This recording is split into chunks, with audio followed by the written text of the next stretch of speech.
that I just had with Victor? Yeah, it was actually really nice. The Mickey Mantle discussion, like, I think that was much needed. Yeah, I think there's a lot of people that are confused about that. But boy, I don't know about you, but I was saying I was pretty confused after all that. But I don't know how much of it's confusion and just sort of rethinking a couple of things. Yeah, exactly. It's definitely like this hobby. There's a lot of different opinions on things, and the collectors more so determine things than, let's say, like coin collecting and stuff like that. Yeah, I agree with that. I think you're right about that. We got a few people join. We got Lucky K in the room. We got Hockey Guy, Big Unit. Good evening. Yannick is here. You will need a part two with Victor. I know, right? I know. Terry, hello again. Terry's winning the Sports Cards Live hockey pool right now, the fantasy hockey draft. I'm in second place, though. I don't know how today went. Kick down. What up? What up? All right. So you've joined me a couple times on here before, Charles, and you've actually prepared a bit of a presentation looking at some cards, hockey. We're looking at some hockey cards tonight and how some values have changed. Because last time you came on, you showed us how some hockey card values had increased or decreased from before the Gretzky sales to after the Gretzky sales in December. And now we're going to go a couple months later and see where some things are at. Is that right? Yep, it's cards that I've been tracking on eBay. All right, good stuff. We got Bobby in the house again.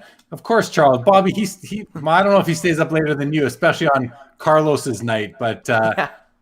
but Charles is a night owl as well. Facebook user, please put your name in the comments so we know who you are. But great to have you. Tiger, thanks for joining again, buddy. Great to have you as always. Chris Carter says that was a good show. At the same time, I was buying a bunch of rookie cards, but not really rookie cards on eBay and comps. Yeah, right. Yes, LOL, no doubt. That was exhausting. It was a great show. Hey, Charles, like, it was great. Victor is very well thought out, very logical. He's a very logical thinker, and he's really good at not applying his own bias to where he's trying to go. I really respect that in him, and he just takes a real, what's the word I'm looking for? An academic approach to it, and I think that's what we need. So I think that's really cool. We got Hockey Cod back. Glenn Scribner doing well. Chris Noel, welcome back. Of course, I'll say hi to you. So, yeah, that was quite the show. Like I said, I'm tired. That was a tiring show. My brain was working really hard trying to run the episode, but also understand what we were doing and processing some new information. Some of the comments that came in were just top notch in terms of challenging me and just my thinking. So I really enjoyed it, even though it did tire me out a little bit. So, but okay, so there's a couple things I want to do tonight here, Charles. I'm glad we got started on time. I want to go through your presentation that you have.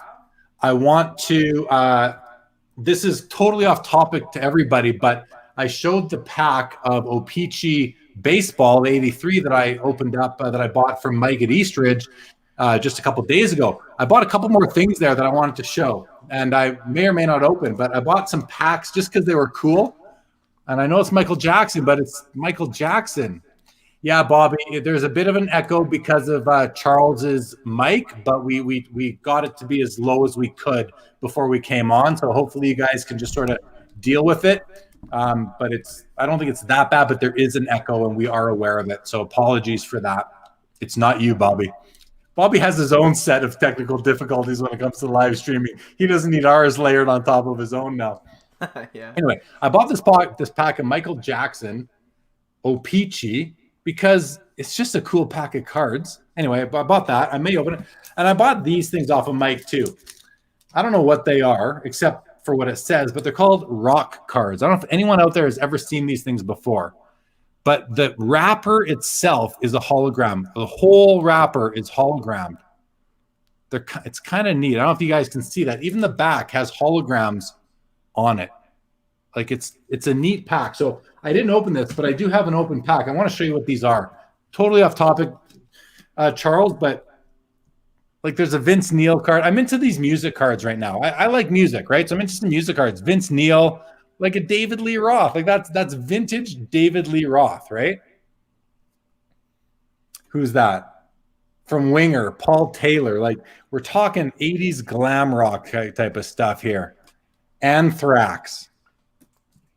Tom Kiefer from Cinderella. Anyway, I bought these packs. I bought like 17 of them because he had them, but I just thought that, yeah, thanks, Chris. Early 90s music cards. I know. Thank you. But there's something that I never saw before, and I just think they're neat. And with the way things are going in the hobby right now, with people venturing out into other things, I thought, you know what?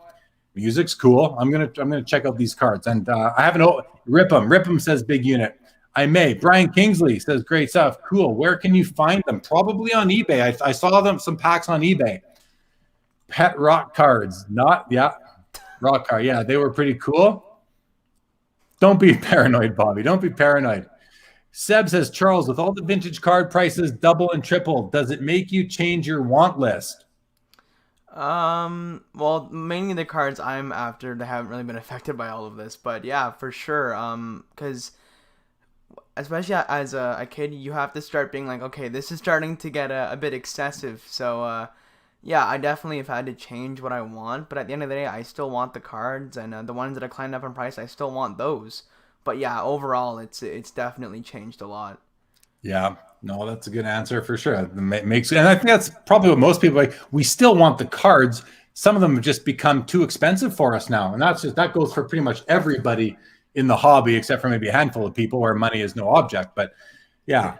Terry Fortune, back from the days when Jeremy had hair. Yes, I had hair, guys. If you would have seen me in 1993, 92, 93, 94, I had hair that went halfway down my back. So that's no lie either. I had a full head of hair for a while, but then it just left me, and I've been sporting this hairstyle for many, many years. There is another set of metal bands that has band logo holograms. Cool. Tiger Jordan. Those are awesome. Love the Anthrax tapes. Yes. Brian saw Anthrax back in the day. Glenn says, I saw Tom Kiefer in 2017. Still great after Cinderella. I mean, Cinderella had some great tunes back in the day. The rock cards on eBay boxes were $20 to $40. There you go, guys. 90s hockey collector. Good evening. Glenn, I currently have hockey hair because of COVID. Yeah, I went into Maple Leaf Sports, which is another shop in Calgary owned by a guy named Darren. And Darren's always had pretty nice hair. He's kept his hair pretty cool. I went in there. It's like, it was hilarious. Darren, if you're watching, I'm sorry, but the hair is pretty funny right now. Okay. So the other thing that's totally off topic before we get into what you have is I bought this at Eastridge the other day too. Some of you will recognize this. It looks 80s, and it is 80s. Well, it's from 1990 something, I think. Pro Set Superstars, the whole box. Look at what I paid. How could I not buy it? For 15 Canadian dollars? That's basically, you can't buy lunch for that, okay? And anyway, so I bought this, and it's sealed, but I bought two of them, so I'm going to open it. Whether I do it tonight while we're chatting, which is probably what I'll do. Maybe I'll show a couple cards as we go, but I do want to get into your report, Charles, because you worked hard on this. You've actually got a presentation, and I'm really excited about it. So we will get to it in 2 seconds. All right? Sounds good. All right. Tiger Jordan, would all those rock cards be considered rookie cards? Good question. Timely question. We're not going to go there, but timely question, Tiger. Seb says, not 80s van, but I bought 80s tops horror movies cards recently. Yeah, I mean, all this stuff is starting to rear its head now. Like, people are looking for all sorts of ways to zag outside of sports and find the next thing that's going to be hot. And I don't know that 90s Pro Set that I bought for $15 is ever going to go get hot, but it's still cool to pull cards of music, of bands and musicians that you loved growing up or that you listened to. Like, why not? To me, we love sports, so we collect sports cards. If you love music, what do you collect? Vinyl, maybe concert tickets, maybe concert t-shirts, but why not cards? Anyway, so I find myself looking that way. Hockey says, time to pull the Vanilla Ice rookie card. I think he might be in there. There's another product that's like the same format, Pro Set, called Yo MTV Wraps. This is the non-wrap version. Glenn says, can you send me some of the cards? Brian says, rip on. Okay. And good evening to Sports Cards 613. David says, I used to love Garbage Pail Kids. Yeah, Garbage Pail Kids are still a huge thing. Like not rookie cards, but Rocky cards, maybe. Very clever, Seb. Very clever. Bobby Burrell, J. Lee Breaks, new podcast coming. I can't handle another podcast, guys. Kickdown, buy the singles you want. Never rip. Never rip. I love it. But I'm gonna rip this. I'm gonna rip this box tonight. And not really as the main content, because that would be rude. We got Charles here who's got some actual important and good content for us. So Charles, in a minute, I'm going to turn it over to you. Oh, there's Victor. Vanilla Ice Rookie would be epic to have. There you go, Victor. There you go. Good to see you. I'm glad you're still with us. Okay. So, Charles, I'm going to turn it to you. Charles is going to share his screen with us, and we're gonna go from there. So let's see what you've got, because I'm really interested. And Charles, I'm going to basically let you present, okay? Okay. Because you've got control of the screen. You know what you're talking about. I'm going to sit back. I'm listening to you. I'm going to open some packs, and I won't interrupt you with showing you what I get. But in between, I may show a couple of these cards, who are maybe some of my favorite bands or who I think people will like. And so I'm going to turn it over to you. As soon as you share your screen, I will put it on. I will put it up for you, and you can take it away. For sure. I'll share it right now. Yeah, please. All right. I'll wait until you get your other monitor. There we go. And here we go, guys. I'm going to remove the banner. I love it. He's even got a title page, SCL After Hours. All right, Charles, over to you. Yep, so basically these are just eBay sales that I've been tracking over the past couple weeks, and this is some data that I've gotten. So these are the risers. This was an interesting one to me, because this is a set that has a lot of oddball rookie cards in it that seem to sell pretty well, like the Joe Daly rookie card, which you had on your podcast. The Les Binkley rookie, any goalie card from this set seems to be very rare. And so on January 5th, 2021, and this is the raw copy of the 1968-69 Gary Bowman rookie, one sold for $30 Canadian or $24 US, which, that's that seems where it should be about. Then just recently, on February 19th, 2021, one sold for $265 Canadian or $211 US. Which is a crazy increase, and I don't know why, to be honest, but what I do know is this is a very popular set amongst collectors, and this is his rookie card, and both cards were raw. However, the card that sold for less actually was sharper and had better centering, so I don't know what caused that. But yeah, so that's just one. Interesting. That's a guy I've never even heard of, so. Yeah, exactly. He only played 30 games in the NHL. Why are you following that card? Why were you even following that particular player's card? Because for that year, there's a lot of goalie cards that like have a lot of value, like the Les Binkley and the Joe Daly. And so I was trying to track down every goalie card from that year, especially the Dennis DeJordy. And I just stumbled upon this, and I'm like, oh, that's pretty cool. Okay. And, I mean, I'm always tracking Pelle Lindbergh stuff, so I had to share this. Sure. On December 20th, 2020, one sold for $525 Canadian or $417 US, which is, yeah, I mean, that seems about right. Then on February 17th, 2021, one sold for $935 Canadian or $743 US, and this is his OPG rookie. And, one of my favorite goalies of all time. Now, to note, he doesn't have. There were no tops cards that year, so he only has the OPG rookie. And yeah, that is true. Yeah, it's interesting that it went up by whatever percent that is. Not quite 100%, but close to it. But it seems to be, in line with what we're seeing right now. Oh yeah, for sure. Okay, what do you got? What's next? This one to me really, really stuck out, and I think I know why this happened. So Bobby will love seeing this. Mario Lemieux scoring leaders OPG PSA 10 on December 28th, 2020, one sold for $2,900 Canadian or $2,304 US. And then on February 17th, 2021, which a lot of big auctions ended this day, by the way, one sold for $5,250 Canadian or $4,171 US. And I think I know why this is. The Mario Lemieux rookie in high grade has become unattainable for a lot of people just with the recent prices. And so, what do you think of when you think of Mario Lemieux rookie? Well, you think of his rookie card and his rookie insert, and so I think that's why this really shot up. And then the next card also proves that too. And this card, based, related to the last episode with Victor, this is a card that is not a rookie card because it's number 262 in the set, where the rookie card is number 9. So it's a rookie. It's clearly an RY. It's clearly a rookie year card, but it's not a rookie card. Even though some people might think of it as a rookie card, we don't. We being me, Victor, and probably yourself and a bunch of others. Yeah, it's definitely not a rookie card, but it was in the same set. So yeah, rookie year card. Sorry. Oh, and for those of you that are following, we got an MC Hammer rookie card.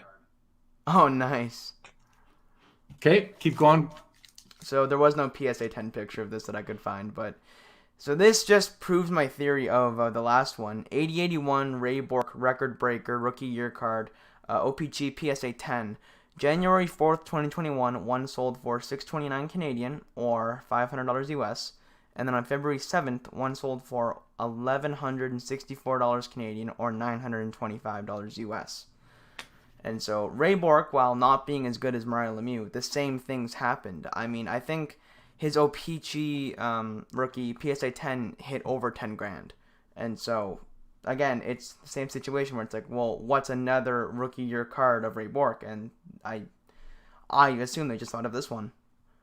Yeah, I mean, and it looks like it's about the same value increase that we saw on the Pelle Lindbergh. And so it's kind of following what the hobby is doing. Nothing really special about this particular card, except that it's rare to find in good condition. Yeah, centering's pretty tough.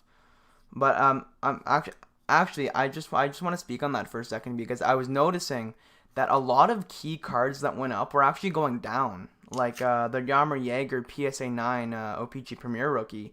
It's going down right now, and I think it's because that once Jaromir Jagr skyrocketed, a lot of people sent them to get graded, and so there's a lot of 9s on the market, which is kind of diluting it a bit. Fair. Yeah. So this was a big sale. I think that this card's underrated still. The 85-86 Patrick Waugh rookie OPG PSA 10. So on February 11th, 2021, one sold for $12,883 Canadian or $10,235 US. And on February 17th, 2021, one sold for $14,384 Canadian or $11,427 US. So it's an average increase, but the key thing here, these dates aren't that far apart. They're 6 days apart. Yeah. So that was a really fast increase. And yeah, it's a fast increase, but that can just be one day to the net. We see those sorts of changes all the time. So not surprised, and I don't think it's indicative of it going up in value or down in value, although I also agree with you, it is undervalued relative to some other cards of important players. But yeah, you can see that fluctuation doesn't surprise me whatsoever. Yeah, it's pretty on average. I just wanted to use that as an example. This one was pretty surprising too. 82-83 Ron Francis rookie, OPG PSA 10. January 18th, 2021, one sold for $1,565 Canadian or $1,228 US.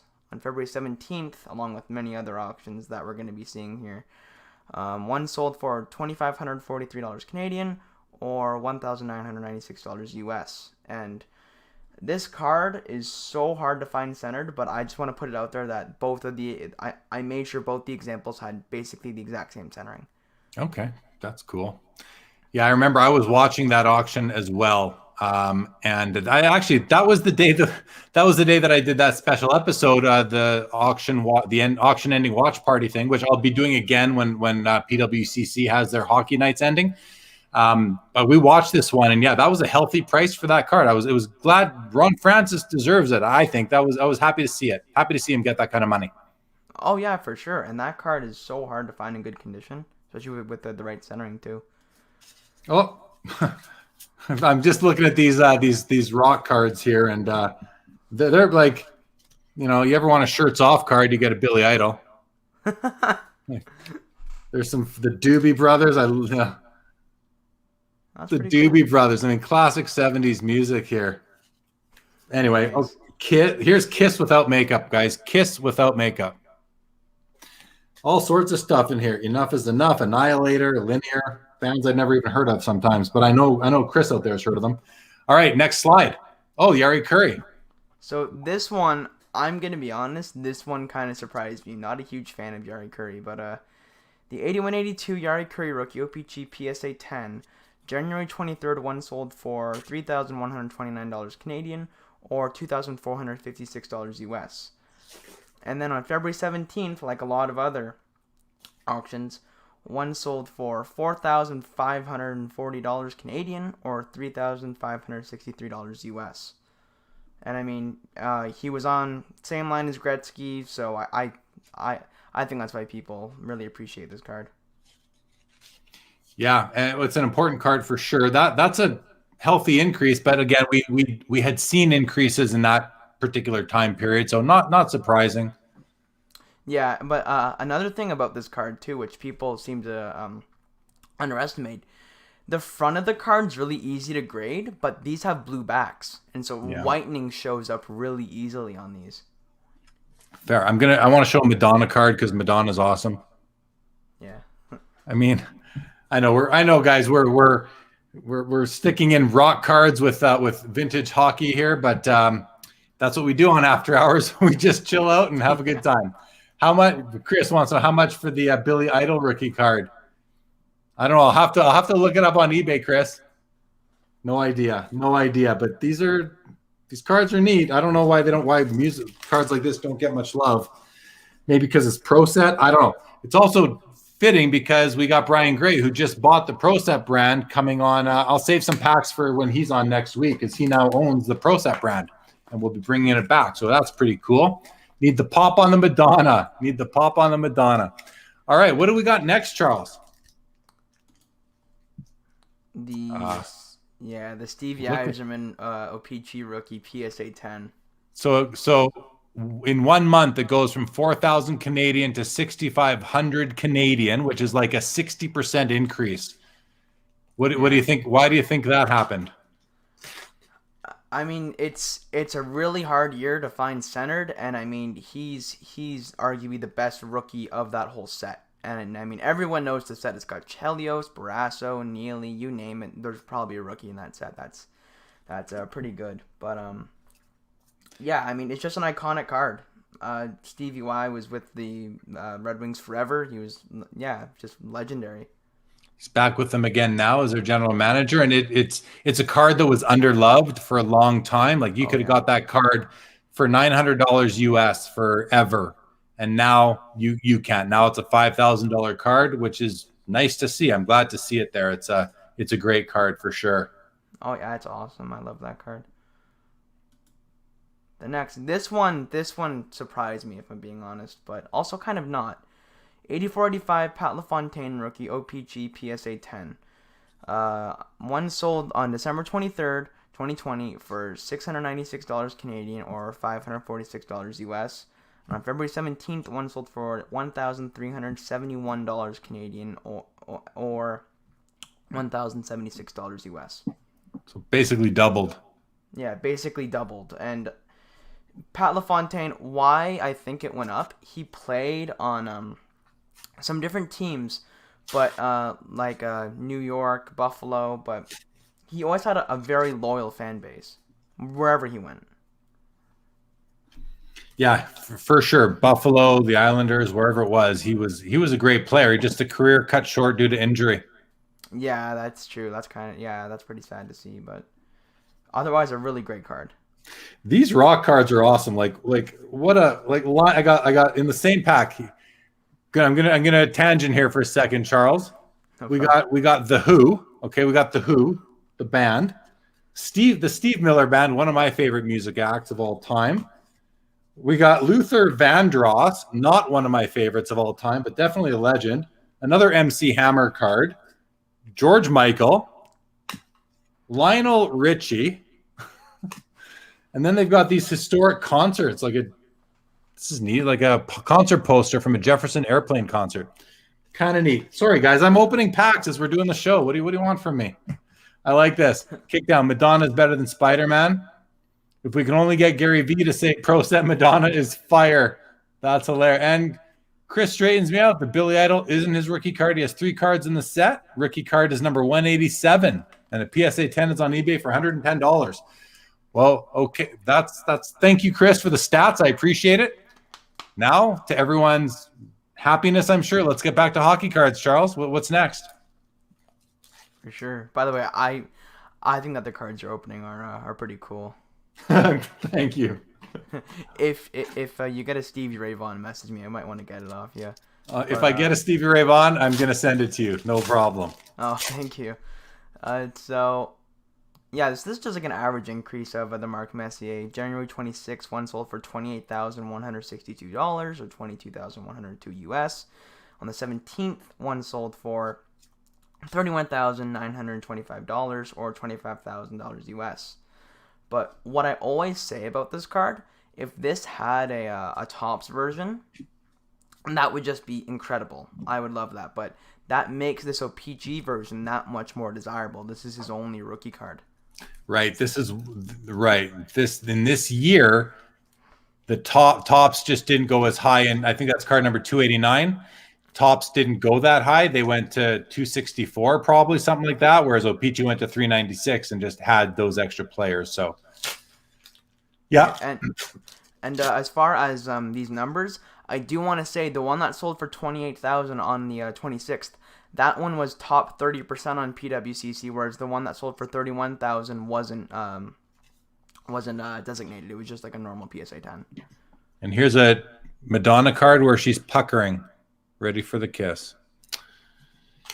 Yep. What boy in the 80s didn't think about Madonna? All right, what do you got? Oh, Joe. Oh, here's an interesting one. The Joe Thornton. This is his Upper Deck base rookie. It's not because he did have a Black Diamond card, which is much more highly pursued. But this card, look at that increase. If I can, 221 Canadian, January 7th. So 40 days later, it goes to $899. It quadruples in value, Charles. Why did? Okay, well, let me. Obviously, he's playing for the Leafs and he's having a good year. He's playing with Austin Matthews, and the team is doing better with him there. Do you think that explains this value increase? Well, with Joe Thornton, I think it's a combination of a lot of things. Long time San Jose player. He's played in 2 of the biggest markets, Boston and Toronto, and I think he's done a lot better than everyone expected him to this year. Yeah, I agree. He's doing better than I thought he would do there. It's nice to see. Oh, Blues Traveler. Blues Traveler had a card in this set. Can you believe that? I wouldn't think they would have been on the radar, but they were. That's wicked. I love Blues Traveler. Anyone else out there ever listen to Blues Traveler? Tell me I'm not alone. And then, of course, there's the good old LL Cool J. All right, so that's the Joe Thornton. Yep. So what's next? The next one. Oh, Ken Dryden. All right, okay, take us through it.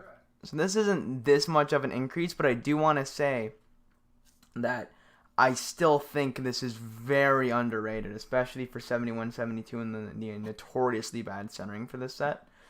One on January 28th sold for 7,596 Canadian or 5,964 US.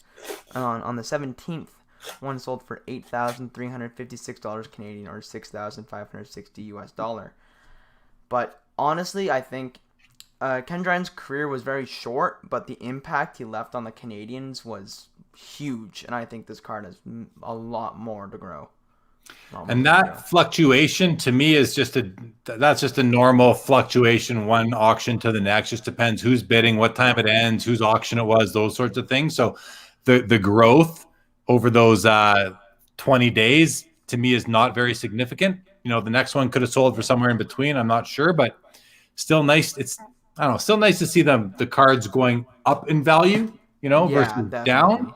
Couple comments here, Charles. We're going to run to a couple of these quickly.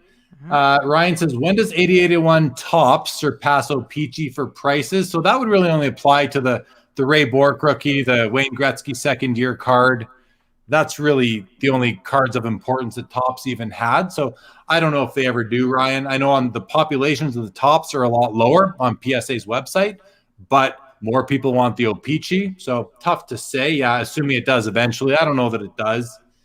Hockey guy says Thornton is more people are realizing how good he is. Yeah, look at his career numbers for sure. I'm not alone on being a Blues Traveler fan. Love John Popper for sure. David G says Blues Traveler. I'm definitely going to play their songs tomorrow now. Right on. I have a Popper autographed harmonica. That's pretty cool. That's pretty cool. Chris says looking at rock cards now on eBay looks like it has album cover sticker cards. Yeah, that would be these rock. Is that these rock cards here or the Pro Set cards you're talking about, Chris? I'm not sure. I don't see any stickers in here or do. Oh, wait. Yes. There's this thing that came in the pack. I don't know if it's a sticker or not. Let me see if I can set. Oh, it is a sticker. Look at that. That's what you're talking about. Cool. Good to know. All right. Thank you, Charles. Let's keep on rolling. Yep. This one was pretty cool to me. Whoa. Look at that game. So Brett Hull, I mean, one of the best goal scorers for like that 90s period there.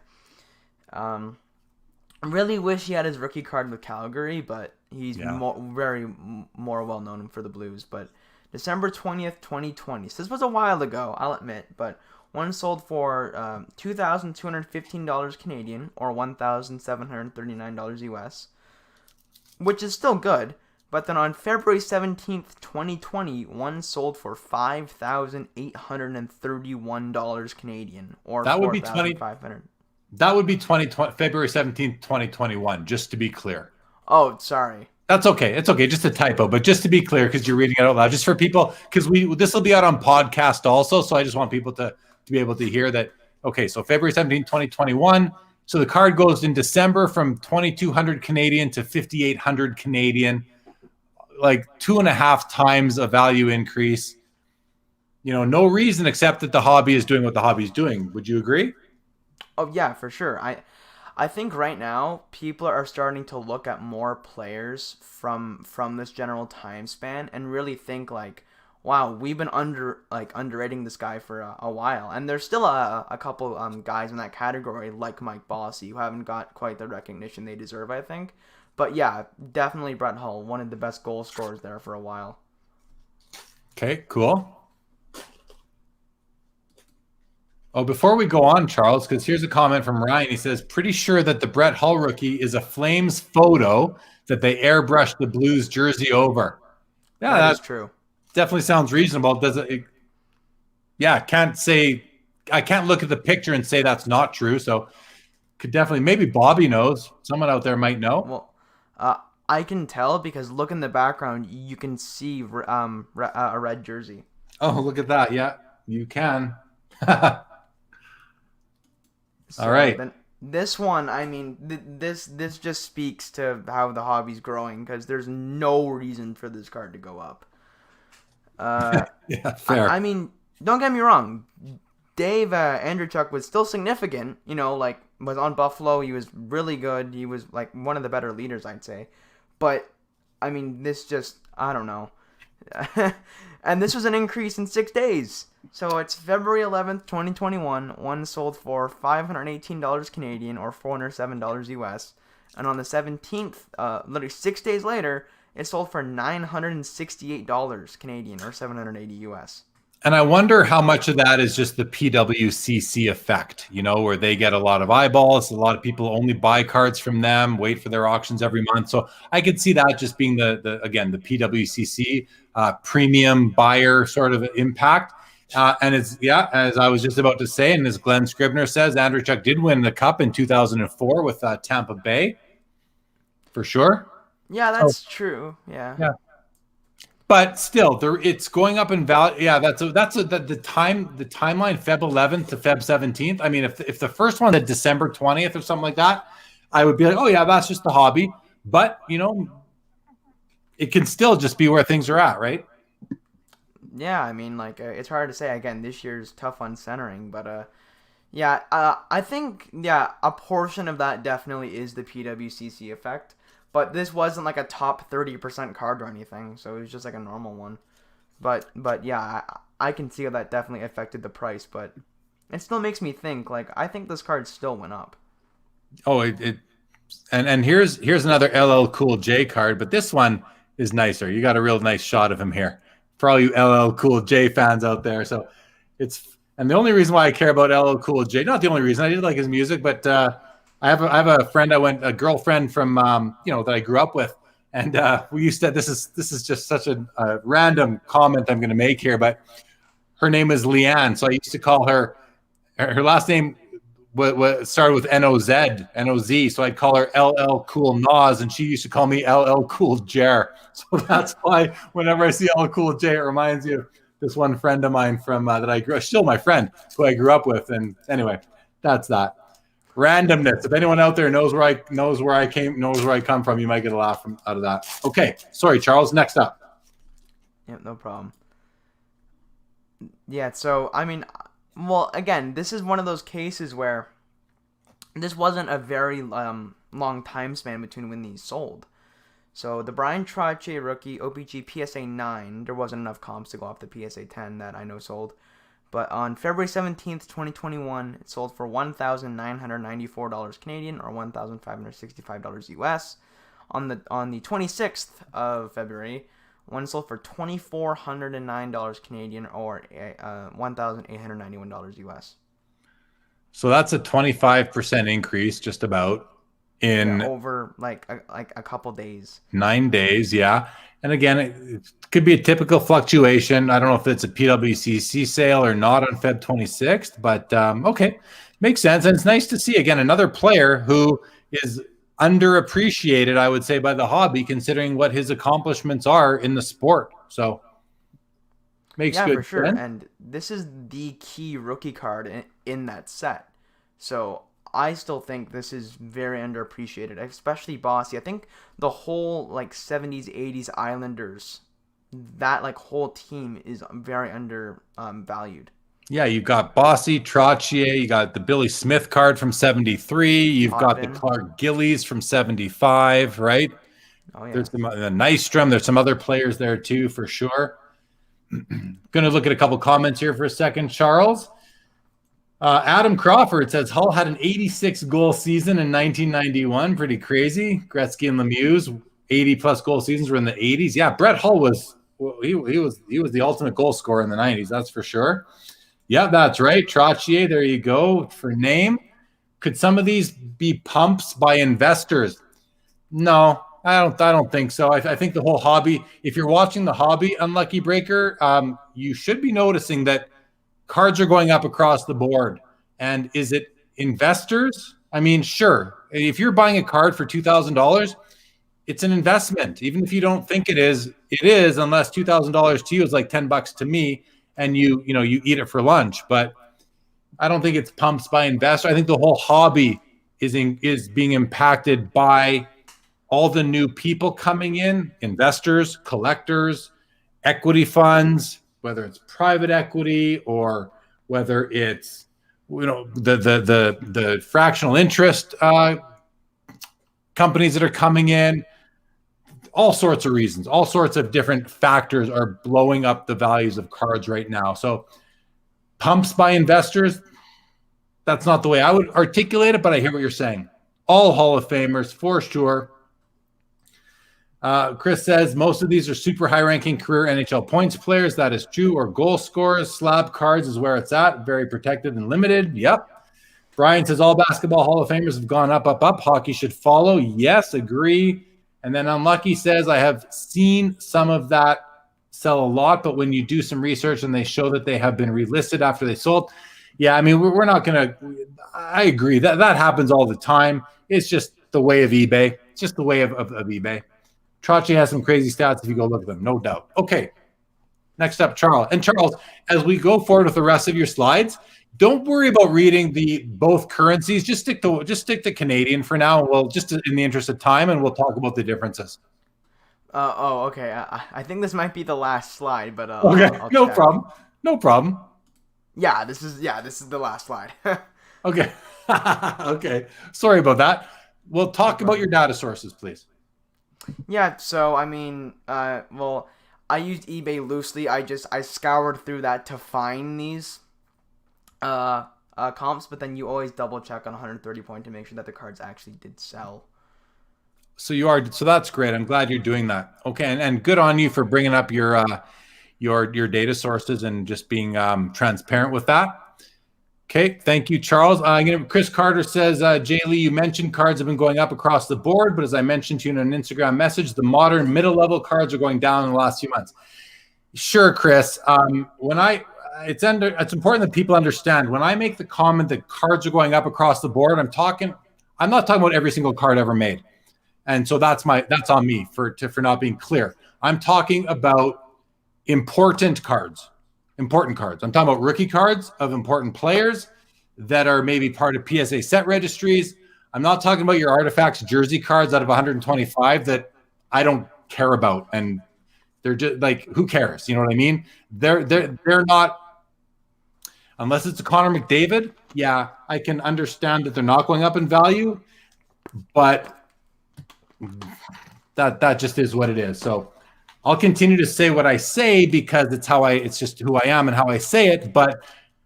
And maybe I'll start qualifying it by saying not every card, but important cards are all going up in value. There's no important card that's gone down in value lately. And there's so many more cards that have become important in the eyes of collectors.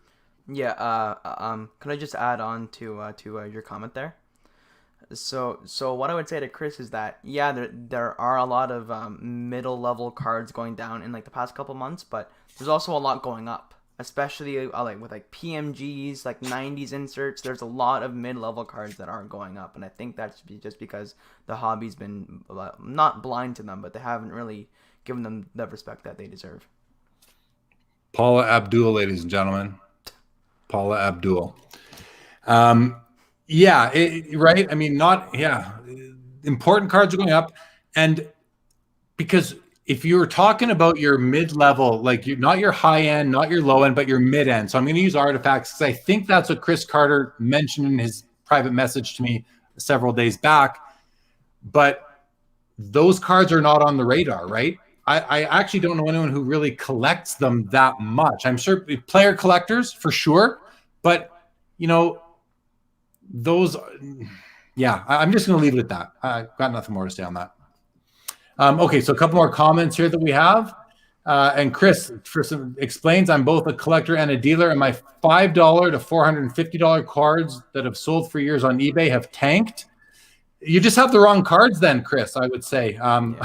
You're not, maybe the cards you have just aren't that desirable. That's all I can think of. Otherwise, they would have gone up in value. But I'm sure you have cards that have gone up, so you know what I'm talking about. Legacy greats is where the attention is. Agree. Markets getting smarter and moving their money. Agree. Ryan says, yeah, the 7s, 8s, and 9s of some of the 80s rookies have softened in price in the last couple of weeks. Now, I'm not going to say that is what it is. I'm never going to look at a 2-week period and give it any credence. A 2-week period means nothing. I've heard people say, Dave Kaplan, a friend of mine and a viewer, said PSA 5 Gretzky's have softened in the last few days. That means nothing to me. I mean, the hobby is volatile. Every card is volatile. You got to look at 6-month chunks, not 2 or 3 day chunks, not 2-week chunks. I'm never going to analyze a 2-week change. Even in some of the slides you had, Charles, where it's February 10th to 20th, it's like, I'd rather we were doing December to February. Let's look at least a 3-month differential where things can actually even themselves out and find their balance. You're never going to find balance in a 2-week comparison. I'm not saying I don't appreciate the work you did, Charles. I do. I'm just saying you can't really look at a couple of weeks or a couple of days. Yeah, exactly. Here, Chris replies, says, I know what you're saying, but a lot of newer collectors don't know that these middle cards aren't as hot as the media makes it out to be. Yeah, fair. Well, fair comment. That's all about just doing research. Exactly. You can be a new collector, but you still, I think, have to do some research. Otherwise, you're just paying for your education. It's like we say at the poker table. You can be new to the poker game, but we're not going to take it easy on you. You got to pay to learn. You got to pay to play, right? And you're going to have to learn your lessons. And in cards, I'm I'm more than happy to help someone avoid those mistakes if they know how to reach out to me. But if you don't, or to reach out to anybody who you can trust in their opinion and guidance, but if you don't have someone like that, you're going to learn the hard way, and that's okay. That's okay. All right. Doctor says there are people selling empty cases with custom labels that look like PSA. Now they'll even sell you the document to edit yourself. The same person is selling. Yeah, that's just low life right there. Low life. Ryan, prices fluctuate all the time. Definitely. Brian says, Jeremy, collect Hall of Famers and prospect studs and hope they make the Hall, right? Easy, and patience in the hobby is good. Yeah, I would just add to that, Brian. Collect players you like, right? If you know the sport, collect players you like. If you don't know the sport, you kind of have to follow the crowd and see who are the hot players, who are the players that the experts in that sport think are going to become hot. If you want to put your money and you're collecting your hobby time into those sports and those players. But definitely patience in the hobby is good. For sure. Peter says, when you talk mid-level cards, there is also a massive variance in eye appeal. Yes, I agree 100% with that. Kickdown says, just report those listings. Yep. This is an example when collectors chase the money instead of cards players they actually like. At Chris Carter. Mike says, card market has never been hotter for secondary sales. Anyone who's been in this for a while knows this. Yeah, I mean, I watch a lot of cards on eBay all the time, and more now than ever, the buy it nows are moving from my active listings to my sold listings before I've even had a chance. If it was a card I'm interested in buying, not just watching, more of them are moving to my the sold page before I've even had a chance to think about buying it. And it's happening so often right now. And Doctor says they're on eBay, Etsy. Okay, so that's those fake PSA slabs or whatever. That's not good for the hobby at all, for sure. So, Charles, anything else on your mind? Yeah, I mean, well, here's a good discussion. Alexis Lafreniere. So I just want to put a message out there to everyone. We can't label him as a bust right now. No. We can't. He's so young, and he's on a Rangers team that they're okay, yeah, but they're not like Toronto right now. So I think everyone's saying that, oh, sell now.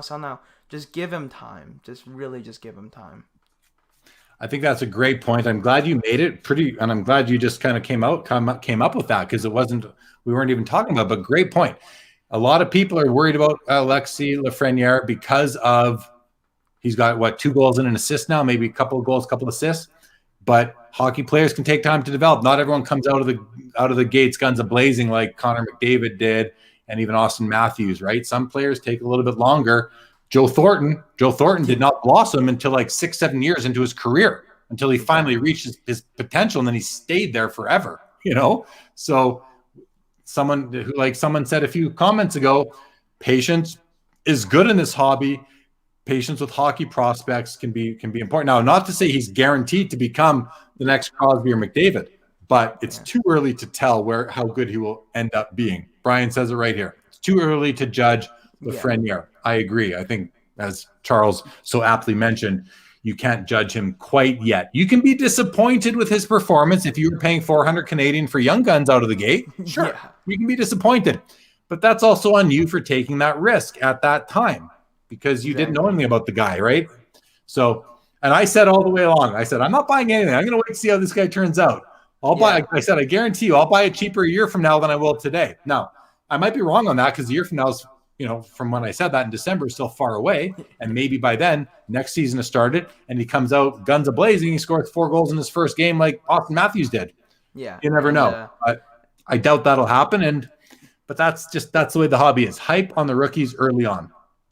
People said the exact same thing about Jack Hughes, and look how he's turned out. Yeah, Jack Hughes is doing fine now, right? Yep. Yeah. Okay, Hat-Trick Hero says, love collecting Brodeur, myself, everything else. Love getting into the right collector's hands. That's a great attitude, Hat-Trick Heroes, right? Player collector, obviously, collects Martin Brodeur, the winningest goaltender of all time in NHL history. And everything else, he wants to move to the right person. That's a great way to be in the hobby. Kudos to you, Hat-Trick Heroes. Unlucky says, I actually love the hobby at the moment. A lot of cards I've been wanting have been popping up that didn't get listed for long periods of time. Problem is, my wife and my wallet aren't fans. Well, your biggest mistake is telling your wife what you're doing. Yeah. Unlucky. Like change the password on the bank account. My first piece of advice. All the wives out there are like hating me right now. Chris says, I'd actually love to be able to buy these empty cases. Okay, I don't want to talk about these empty cases because it just pisses me off. So I'm glad we're aware they're out there. Be on the lookout. Don't get fooled. Yeah. There was a card I was looking at that sold in like 5 minutes of being listed. Yeah. It happens all the time. It's happening all the time now. Ryan says all sorts of oddball cards popping up on eBay lately, stuff that I haven't seen for. Yeah, because there's more money in it, right? People are now motivated to sell a lot of time. Glenn mentioned the Sedins, superstar players. They're twins. If anyone doesn't know, Henrik and Daniel Sedin took 5 years to hit their peak, right? Makes sense to me. So did Todd Bertuzzi. I mean, Todd Bertuzzi went out very ingloriously, but he was a stud player for a long time, and he didn't hit his peak till like 6-7 years in as well. That happens. Yeah, and then there's guys like a Yakupov who came out. People forget Yakupov in like his first year. He got 40 points in 60 games. He did awesome, but then right down the drain. Well, then he flaked and left the league, left the continent altogether. I think, right? Yeah. Now he's playing in the KHL. Yeah. Unlucky says Panarin being out doesn't help Lafreniere either. And I wonder about this comment because when Panarin was in, he wasn't helping Lafreniere either. So it might actually give Lafreniere more ice time. It could actually have the opposite effect on Lucky and help him. Oh, yeah. It could. By the way, I think someone mentioned a Tom Petty. Now, this does have a problem with one of the corners, so it's not going to – it's hard to see, but it's got a little bit of a ding corner, but pretty cool card. I feel like I've seen this one before. That's a Maybe really it's on cool one of the card. sides of the box. Nice. And then someone did ask about the Vanilla Ice rookie. Well, there it is. I don't know if it's a rookie or not, but there it is. Nice. And to me, the word rookie, I guess no, maybe not, because you got rookies in like in the Army and the Air Force and all that.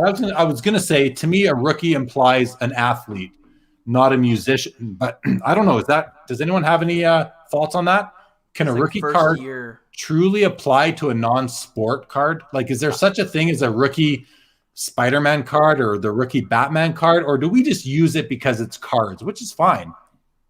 Just wondering. I would argue first card, like just like not like rookie card, but just their first card. Yeah, agree. Peter says Lafreniere might have benefited from a year in the AHL. Yeah, very fair.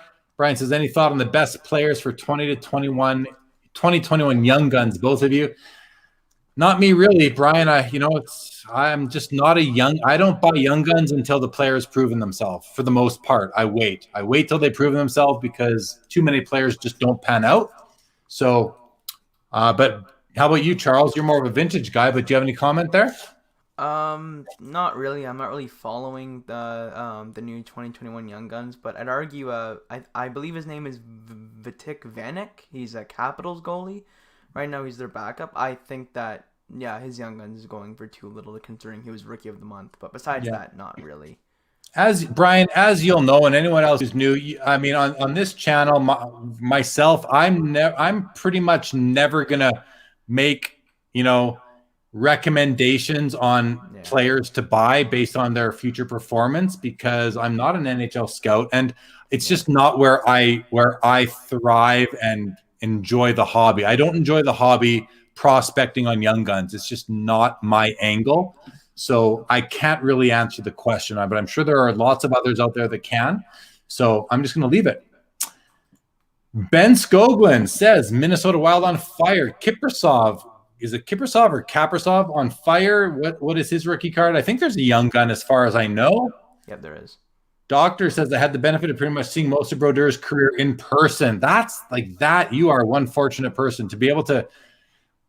I'm lucky to say I saw Wayne Gretzky play live probably a dozen times, through the 80s and a bit in the 90s, mostly in the 80s for me when he was with the Oilers. And I know a lot of people in the room can say that, but that's pretty cool. Charles, you can't say that, right? I got to see Mario Lemieux play. I got to see all those greats from those years, but I don't think I ever saw Bobby Orr. I know I never saw Bobby Orr. I probably saw Gordie Howe when he was in the WHA because we had season tickets to the Winnipeg Jets when they were in the WHA in the 70s, and I went to those games as a little guy with my dad. So I probably did see Gordie Howe, but I didn't know what I was seeing. Colin. No, go ahead, Charles. Oh, I have seen some legends play though. I've seen Garrett Sparks play. And David Ayers. Yeah, legends. All right. PSA 9 Gretzky currently at what? It's at 216 in extended bidding on Heritage. And the Bobby Orr BVG 10 is at 276, right where it should be. Right where it should be. Anyone who thought that was going for over $1 million was nuts. Yeah. I don't think I ever said it because I just didn't want to be wrong. But I was thinking it was going to end around 350 to 450. So I maybe was even high at that. But thank you for the update, Colin. To see the Gretzky PSA 9 at 216, that's big. I mean, I don't think one had ever sold for over 100 that I'm aware of. So 216 US, that's a big number. As you can tell, I'm surprised. I'm impressed. I'm happy. I don't own one, but I'm still happy to see it because I wouldn't even own one at the price it was at yesterday. Never mind today's price. So nice to see. Wow. Hey, Charles, that's a big bump from December. Right? That's crazy. Yeah. Well, is it crazy or is it what's happened? I mean, Michael Jordan went from 250 to 750 down to about 6. So I'm not that surprised. Hattrick Hero says, think we will find a lot of the hidden gems in the upcoming months with more and more collectors coming out, such as gold star quests. Oh, that's a good question. I mean, yeah, I think the answer is yes. I think the answer to that is yes. I think we will. Yeah, those save your money for some cards. Correct me if I'm wrong, but the Star Quest is the die cut from Synergy, right? Well, yes, but is sort of a. Oh, sorry. We're talking about Star Quest was from Upper Deck Choice, I think it was called, something like that, from like 90. Someone will correct me, 96, 97, 98, somewhere in there. I'm not sure the exact year. Okay. Yeah, Hockey Guy says Star Quest Golds are mostly locked up or buried in boxes long forgotten. Well, those boxes are now being remembered. That's what we're getting at here.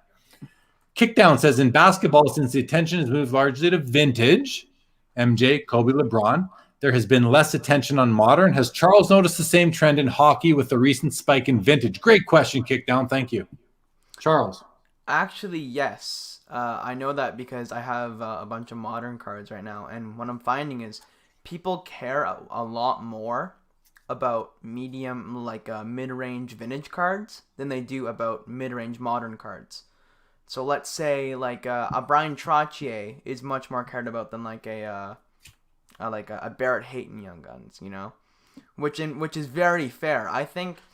See, why I like vintage is because one, there's probably less of them out there than the modern cards.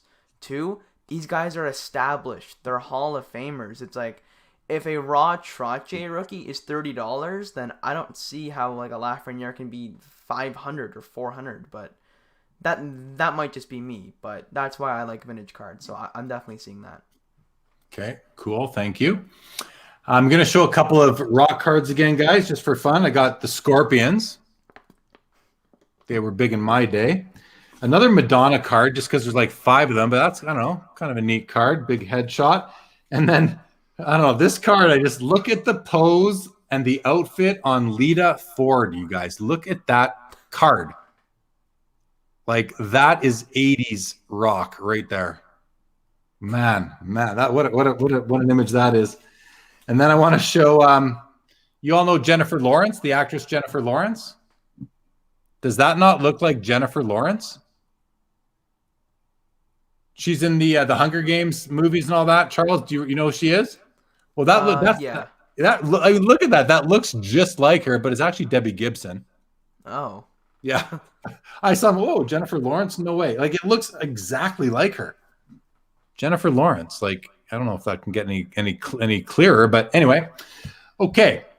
Bowman had a Jay-Z rookie. Yes, the Jay-Z card, popular card. First year, I hear what you're saying, Doris. First appearance is a thing in comics. Yes, first appearance, first card. I like that designation better than rookie for non-sport.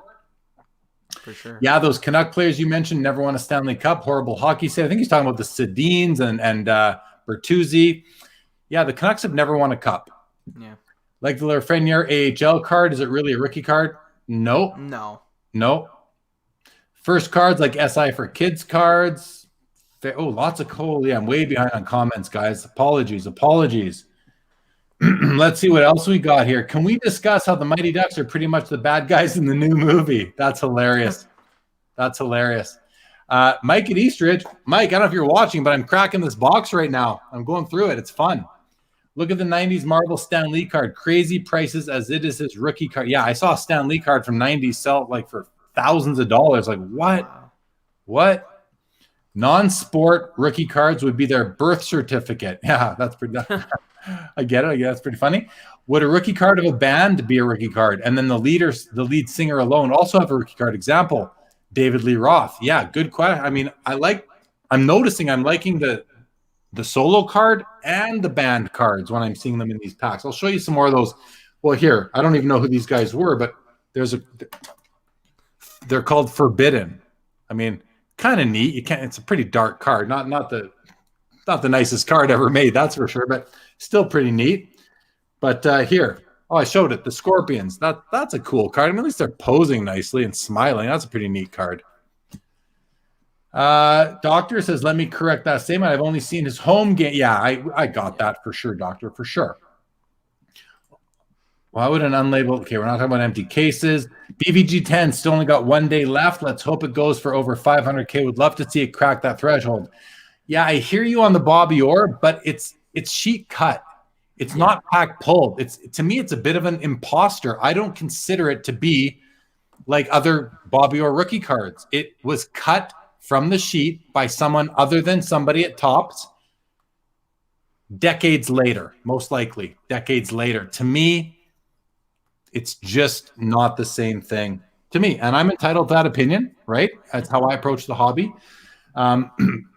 And if anyone out there feels different, that's fine. I'm not going to say you're wrong. I'm just going to say, to me, I don't want to see it. I don't want to see it reach those levels. I think the PSA 9 copy that exists should sell for 4 times what the BGS 10 copy sold for, or is going to sell for. And it probably would, because investors with that kind of money and collectors with that kind of money are savvy enough to know that card, something's off with it. It's just something's off with it, right? Yeah. I would hate to be the one that owns that card and have to sell it, and I'd feel like I was misleading somebody if I didn't make it known, and I would that it was sheet cut and wasn't authentically pack pulled, which is how I like most of my cards to be.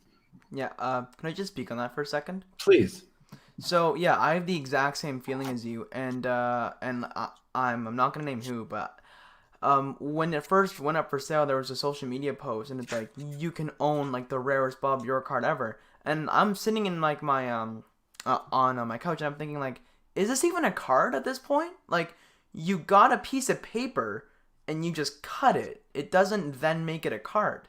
I market it as like a poster or like a postcard. It's not a card. I mean, well, the thing, Charles, that I would say to that though is that every Bobby Orr card that got pulled once came off of the same poster, right?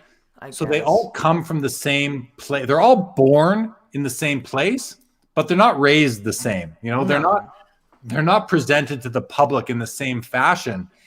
But to me, it comes down to pack pulled.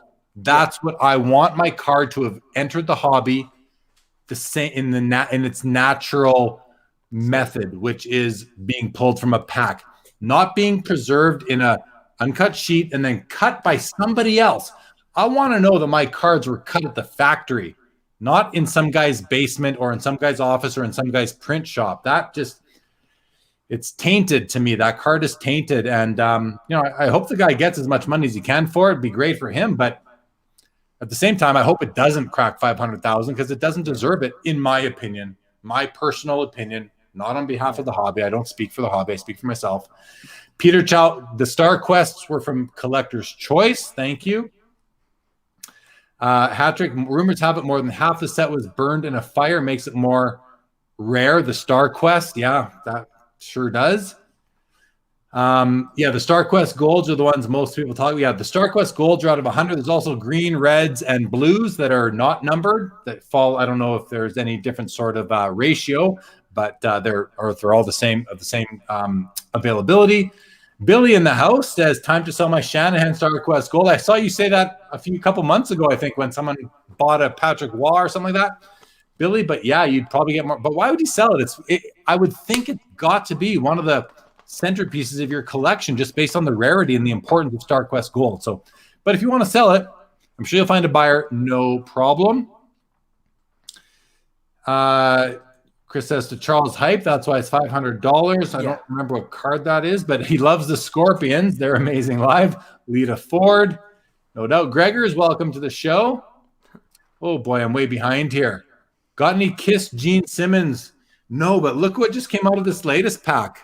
Bob freaking Marley. And he's a Legends. He's in the Legends subset of the set. To me, this is a wicked card.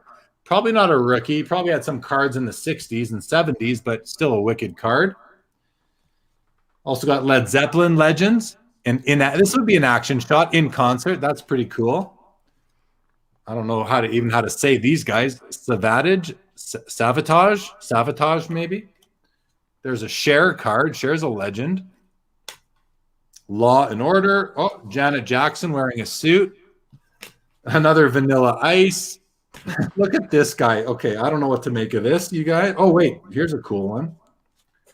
I've never heard of this guy. I don't know what to make of him. Look at this guy. Like, look at that. Wow. But here's U2. I mean, you can't go wrong with U2. They're legends. That's a cool card. Full band. I like that one. That's going to get a top loader. That's going to get the old top loader treatment from me. Glenn says, can you buy these rock boxes in a local store instead of high prices on eBay? I bought this box for $15 Canadian at Eastridge Sports Cards. They have a website. Check it out. Just look up Eastridge. Eastridge Hobbies. You'll find them. I promise you. Mike's in the room here somewhere, I think. I'm going to shame Mike for a second, you guys. I'm going to shame him. So Mike owns a card shop locally here. It's literally on my way home from my office. If I take the one route, it's on my way. I've known Mike for years and years before he even bought the shop. I invited him onto the show and he turned me down. Mike, you turned me down to come on the show. I said, why? How can you turn it down? It's like free advertising for you, content. He turned me down though, guys. He turned me down. So maybe we can shame him into coming on one of these days. Sorry, Mike, but I had to call you out. The big unit, good God, the Lita Ford, right? I know. There's a Kiss band card. Don't think they have the solo cards. Okay, we'll come across it, I'm sure. Debbie Gibson was a teen heartthrob, no doubt. There's a few Kiss cards in the set. A band card would be like the team photo. Solo cards would be the rookies. That makes sense, yeah. David Lee Roth was probably a solo artist at that point. Are those cards bricked or easy opening over there? Easy opening, kick down, very easy opening. Like I haven't been shown, but these are these old Pro Set plastic wraps. And the cards fan out very nicely. No stickiness, but there's no real gloss to them either. But we're going to kick off with the Billy Idol card. Little white wedding action. Cool Mode D, Europe, EPMD. Speaking of teen heartthrob, female teen heartthrob, there's Tiffany. She was big back in the day. Hall & Oates. Like, what a wide range of artists in here. There we go. Ozzy Osbourne. Very cool. House of Lords, Sanctuary, bands I've never even heard of, but I know Chris has heard of them. Do people know it's sheet cut? Is it advertised in the listing? I'm not sure. Is it I think it is, but I'm not sure. Can someone tell us that? Because I'd really like to know. Do you know, Charles, on the Bobby Orr BGS 10? I don't know 100%, but from what people I'm hearing from people, I don't think it is, but it might be on Golden. I don't know. All right, thank you. Chris puts it interestingly. Jeremy likes his free range cards, not factory farm raised cards. Well, I'll take that. That makes sense. Unlucky says they are all sheet cut, just cut later with newer technology, not pack pulled is the issue. Yeah, that's exactly true. They're all sheet cut, but it's when, where, how, and by who were they cut that's important to me. Sharpshooter. Jeremy, do you remember those music pins from the 80s? And do you think they'll be collectible? I don't remember them. Sorry.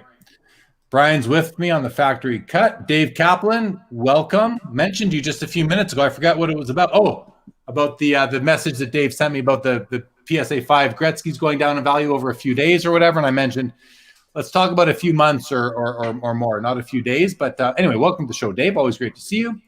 You tended to get 2 to 3. Okay, Star Quest stuff. Star Quest color has stars on the back showing rarity. That's good to know. Whoa. Colin lets us know that Reggie Jackson PSA 10 is over $1 million. Wow. Wow. Darcy lets us know he just finished watching about $2,000 on new hoops busted and 2,000 in Donruss Optic football and 6 boxes of Pokemon Shining Fates get busted. What doesn't fit sure is fun to watch. No doubt. Always fun to watch that. It's the second way you said sabotage, Jeremy. They're pretty good too. All right. I never heard of them. It's the great debate, says Patrick Heroes. End of the day, it's a holy grail BVG 10. Unfortunately, don't know who cut it. Have seen lots of posts and no original owner have claimed to have done it. So who? The shape is just A+. Who? So yeah, I mean, I saw a BVG 10 at Jason Martin's booth at Expo for several years in a row, I believe, at $250,000. I'm guessing it's the same card. And Jason Martin is very well known as being someone who cuts sheets into cards and gets them graded. And nothing wrong with it. It's allowed. Is it for you or not? So I would venture to guess he's probably the one that cut it and submitted it and was the original owner. And I don't want my cards cut by him. I want them cut by the original company. Simple as that. Does Michael Jackson have any cards? I haven't seen any yet in here, Sharpshooter, but I'll be looking. You can. What am I talking about? Right here. Here's a pack of Michael Jackson cards. I bought 5 packs of these off of Mike at Eastridge the other day too. I haven't opened them, but actually, well, this one is open already, so I'll open it again. No gum. This must be. Oh, there is gum stuck on the back. Never mind. But the wax had definitely dried up. This is a pack of Michael Jackson cards. They all are him, and they all say, like, literally, Michael Jackson, just different colors and poses, and that's it. Outfits and all that. But I love this one with the gum stuck to it. Yeah. And it's not coming off. Michael Jackson cards. He does have cards. He's got a whole set, a whole product on him. Cro-Mag's hardcore punk band from the 80s. Thank you, Kickdown. Yeah, the Bob Marley was awesome.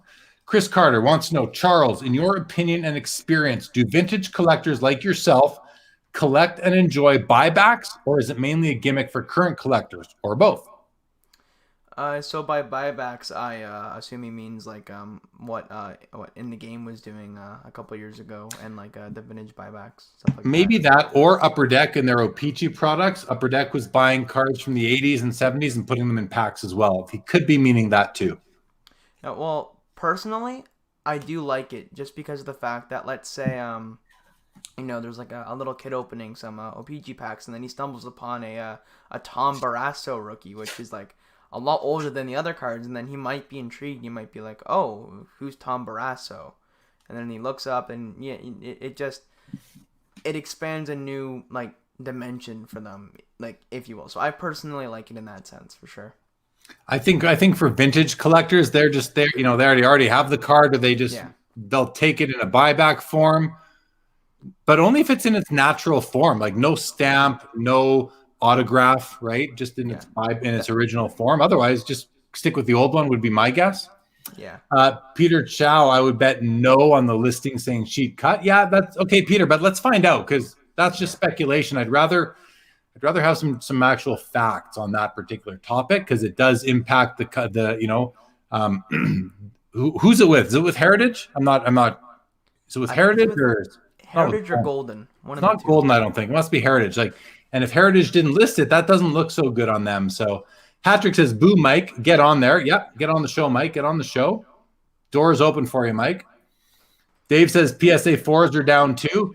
Yep, but as I said, Dave, I don't care about a card going down in value over a couple of weeks. I care about them. I care about the fluctuation over like at least 3 months, more like 6 months or a year. And I know it's a bit, the hobby's fluctuating so much lately, but I don't give it much credence yet. And not all 4s are the same. So I'm not saying you haven't looked, but what did the 4 look like that came down in value?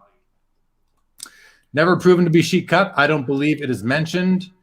It's hard to prove, but you can tell by looking. Yeah. I feel like I can tell by looking at a card if it's sheet cut, 90 times out of 100 type of thing, 9 times out of 10. Also heard it's actually a pop 1 as it was graded twice. a 10 by Beckett, and they never removed the other listing. I'm not going to give that comment nothing against you, Patrick Heroes, because that's what you heard, but I'm not going to believe that comment because we just don't know. Glenn's buying the rock cards. Very cool. Oh, that must be my man, the Mayor of Canada, Rich Barone in the house. What is up, my man? What is up? What is up? Good to see you as always. Do you get the whole set buying one box? I don't know. Probably. Let you know, it's heritage. Thank you, Dave. Okay. I don't see, it doesn't see sheet cut in your listing, so maybe they don't know. Maybe they don't care. Maybe it's not even on their radar. Who knows? Thanks, guys. No mention, no mention. Now we know. Now we got the facts. So, my guess is that it is, but here we go. Now I have to reconsider an appearance since being shamed. Yeah, it worked. There we go. Well, Mike, there's people asking for you. I'm sure Ryan O'Hara would love to see on the show, among all the other local Calgary collectors. Colin says no. No to what, Colin? No to what? Probably probably the mentioning of the sheet cut. Okay. Thank you if that's what that is. Estimate says 400,000 on it. Thank you, Colin. Yep. Well, here's a Ted Nugent. Mike, I'm having fun. Oh, it's a double. Got a double on the Madonna, another MC Hammer. Oh, a double on the Scorp. Oh, a double on the Debbie Gibson, the exact same pack, I guess. Mike, I want a refund. I just got the exact same pack twice in the same box. Yeah, I'd be calling Pro Set. What's that? I'd be calling Pro Set for a refund. Yeah, that's right. I think Pro Set even has like their information on here on where to reach out to them for some prize or something. I could win a rock and roll trip to London. This is the first ever series. Win a rock and roll trip to London and other great prizes. Probably too late. And if I have time and the inclination, I might read all of that later on. Like the bottom's blank, the sides all have something on them. And the top shows a couple of card previews. Mike, you might sell out of this product now that I'm opening a box here on the show. All right. There's an Impel Rock card set that is called Metal Bands. Yeah, I showed these earlier. If anyone just got here, I bought these packs from Mike too, these rock cards with these hologram type of wrappers on them. And got one pack open. They don't feel like the highest quality, like the fronts. I'll find that David Lee Roth again. It's my favorite card in the set. I must have put it somewhere else. Don't know where it is, but here, let's look at Vince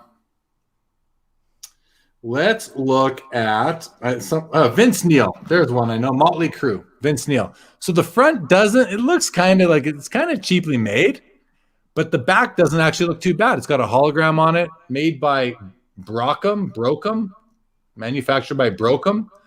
And it's, it even says all these cards have this one line item right there. It says 1991 Motley Crue production. So I believe they got licenses or the rights to all these different acts. So the back it looks like a higher quality card than the front does, but still pretty cool. I don't know. I think, there's the David Lee Roth. It almost looks like just like you just made it with crayon almost with the background and the border. Yeah, still kind of cool though. Kind of cool nonetheless. Yeah, it almost looks like a sticker to me or like a stamp or something. Yeah, a stamp. There it is, a stamp. It looks like a stamp. You're right. I agree. Yeah, the centering's pretty good. Impel is the brand. Ooh, not the back. Chris says both to the chat and hosts. Your opinions, please. In the last month, I've started to include a brief history of a card I sell on eBay. I pulled it, bought it at Expo. Bought on eBay. Do buyers care? Honestly, Chris, I love it. I love that you're doing that. I care. As a buyer, I care. As a seller, I care.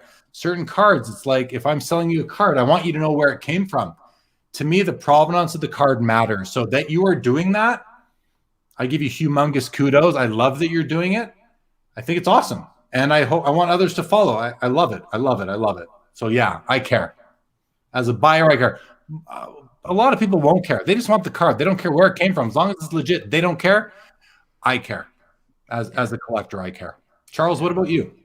Oh, I do too, especially because what I like to know is I would like to know where all these cards came from, from the time it was pulled to now I got it now.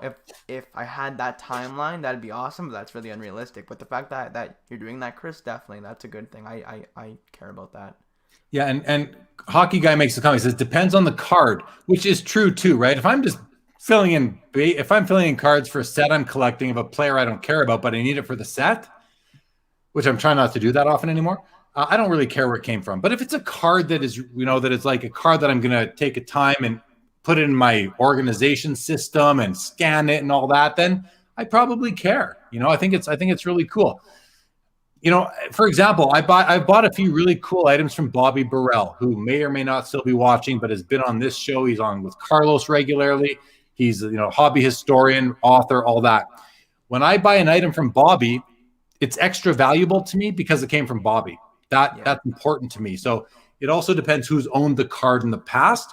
To me, adds some extra value. It's not maybe not financial value, but emotional type of value, importance value, provenance value. Maybe that's the way to put it. Provenance value. And if that turns into financial value, so be it. But definitely interested for me. I love the comment, Chris Carter. Love the comment. I'm glad you do it. Let's see here. If it's a commodity card, most people won't care. If it's a rare card, people might care. Yeah, fair. I agree. Yeah, Chris is always good at the card facts reports. Chris being Hockey Guy, Chris. Oh, I see, but you're talking about Chris Carter. Yeah, I think it's important. Doctor says, nowadays, if it's from pack to loader, saved for a month, and sent right away to PSA, the history of vintage cards whereabouts is much more interesting. I remember bringing them to park, friend's house. Yeah. It's like when I have some very old cards, like 1910s, 1911s, 1912s, 20s. I would love to be able to see the path that card took to go from cigarette pack where it came from, or chocolate bar wrapper, or gum pack, wax pack, to me. I would love to see the history. I've got a Jackie Robinson rookie, the 48 leaf. Love the card. I would love to know who owned it along the way. I'll never know. It's left up to imagination, but how wicked would it be to know for a card as special as that? Or if a lot of people have one Wayne Gretzky rookie in their collection. Wouldn't you love to be able to go back and like be a fly on a wall, or see that card get broken out of the pack and then where it went along the way? I don't know. Maybe you wouldn't. But I sure would like to. Would like to. So I think it'd be really cool too. Yeah, for sure. I have about like 20, 30 Pelle Lindbergh rookies. I would like to know where the really beat up ones came from. I'm sure that like the kid who had that really appreciated it. The more beat up the card, the more story it has to tell, right? Oh, for sure. Yeah. So that would interest me. There's a Sting, basically a head on a black shirt, but there's a Sting card. I don't know if it's a rookie or not. The Tom Petty again. This is kind of a good one. You got Sting, you got Tom Petty, you got Billy Idol. All legends. Another Debbie Gibson where she looks more like herself than Jennifer Lawrence, but still a little bit of Jennifer Lawrence in there. New Edition, if anyone remembers New Edition. I think they're old Motown. Another Janet Jackson card. These cards are, I don't know what I'm going to do with these things. Not like I'm going to get them graded or put the set in a binder or anything. Probably just put them in a box and see if one day they become anything that they're coveted, and then maybe they'll be worth getting a couple graded. But some of them will be getting top loader treatment and going into my miscellaneous card collection. And just to represent these acts, there's the Lita Ford again. I love that one, even though I was never a Lita Ford fan. But what a card! What a card! These are hilarious. I was gonna say, Jeremy, like I'll be glad to take the Vanilla Ice rookie cards. Those are awesome. Those are awesome, eh? Yeah. I have no problem sending you a bunch of these, Charles. No problem at all. Oh, that'd be awesome. Thank you. A few more comments have poured in here. Let's see what we got. Doctor says that's what adds the T206 Wagner lore, is the history behind it, right? Yeah, that's a bit of a different, Doctor. That's slightly different because I think what you're getting at is the lore behind why it's rare. Either he wasn't getting compensated, so he had them pull his image from the production, or he was against kids smoking and didn't want kids to be lured into smoking by collecting baseball cards. There's a lot of lore there. To me, that's a little bit different than the provenance of the card, where it went afterwards. But both are really cool to me, really cool stories that can be told about a card for sure. Yeah, for sure. And one more example. You know the Bert Corbo card, right? Like obviously from like 1923. Imagine being the kid who got that card and then completed the set and then got it all stamped. Yeah. To Yeah, it's get a like typewriter or whatever, a pair of skates or whatever it was you were getting, yeah, especially if that kid could live to today. The Bert Corbo card, to me, it's kind of like, I think hockey collectors, we kind of got a raw deal that Bert Corbo is the rarest like pre-war card, whereas in baseball, at least you have like a Hall of Famer who was a pioneer of the sport and an inaugural Hall of Fame class guy in Honus Wagner, whereas in hockey, Bert Corbo's, I mean, maybe he was good in his day. I don't know. But to me, he's an absolute nobody, unimportant. The only thing he has going for him is he's got a rare card. I don't even want one. Like, would I take one? Sure. Would I pay for it? No. Like, does not interest me in the least bit because he wasn't an important player. At least today, he's not an important player. I like this. So Doctor says its whereabouts have most always been known and owners talking about Honus's. Yeah, because it's such a big card, you can almost track the provenance. So I get what you're saying now, Doctor. You weren't necessarily talking about the lore behind it in terms of why it was rare, but the owners. That's pretty cool. That's pretty cool. Colin says it's Jim Hunt's card bought from Jason Martin. That's the Bobby Orr. Yeah, that's just what I figured it was a Jason Martin card because it looks like it's sheet cut as that's the inaccurate terminology that we use, more or less just not pack pulled, like post-production cut maybe. But I'm not surprised that's where that Colin is confirming that. I think Colin is confirming that. New edition. Beat up vintage cards have more character. Yes. I like seeing old school cards with the scratched off backs. You can see images you'll never see this day. Most are all scratched this day and age too.